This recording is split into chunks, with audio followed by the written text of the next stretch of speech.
हर एक civil engineer को curing के बारे में मालूम होना चाहिए कि क्योरिंग किसे कहते हैं, क्योरिंग करना क्यों ज़रूरी है और क्योरिंग कितने दिनों तक करना ज़रूरी है।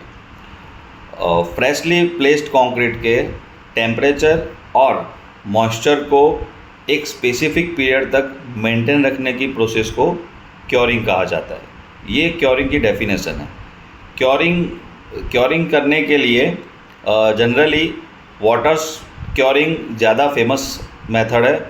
उसके अलावा मेम्ब्रेन क्योरिंग और स्टीम क्योरिंग भी एक मेथड है जिसके थ्रू क्योरिंग किया जा सकता है। क्योरिंग क्यों करना ज़रूरी है? कंस्ट्रक्शन के अंदर जब कंक्रीट को मिक्स किया जाता है तब कंक्रीट के अंदर रहे सीमेंट और वाटर, इन दोनों के बीच में एक केमिकल रिएक्शन होता है जिसे हाइड्रेशन कहा जाता है। और हाइड्रेशन की प्रोसेस के टाइम हीट जनरेट होती है जिसे हीट ऑफ हाइड्रेशन कहा जाता है। इस हीट की वजह से और एक्सटर्नल हीट की वजह से कंक्रीट का टेम्परेचर मेंटेन रखना बहुत ज़रूरी बन जाता है, जिससे ये हाइड्रेशन की प्रोसेस कंप्लीट हो सके और कंक्रीट अपने डिज़ाइन स्ट्रेंथ अचीव कर सके। कंक्रीट के टेम्परेचर और मॉइस्चर को मेंटेन रखने के लिए ही क्योरिंग किया जाता है।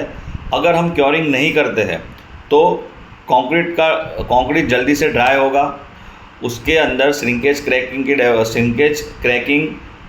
क्रिएट होने लगेगी और कंक्रीट एक पोरस कंक्रीट बन जाएगा अगर क्योरिंग ठीक से नहीं होता है या क्योरिंग नहीं किया जाता है। तो क्योरिंग करने का क्या समय होना चाहिए?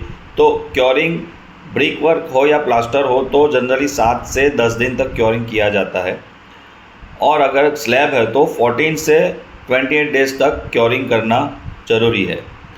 क्योरिंग कंस्ट्रक्शन लाइन में एक मोस्ट इम्पॉर्टेंट एक्टिविटी है जिससे कंक्रीट की स्ट्रेंथ और ड्यूरेबिलिटी बढ़ती है। आई होप क्योरिंग के बारे में आपको इतनी जानकारी होगी।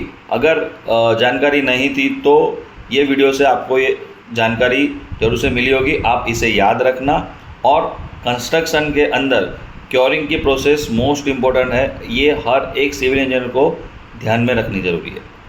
तो अगर आपको ये वीडियो पसंद आया है तो आप इस वीडियो को अपने फ्रेंड्स, सीनियर्स, क्लाइंट्स सबको शेयर कीजिए और फ्रेश सिविल इंजीनियर को ज़रूर से ये वीडियो भेजिए, क्योंकि ये क्योरिंग के बारे में जानना उनके लिए बहुत ज़रूरी है।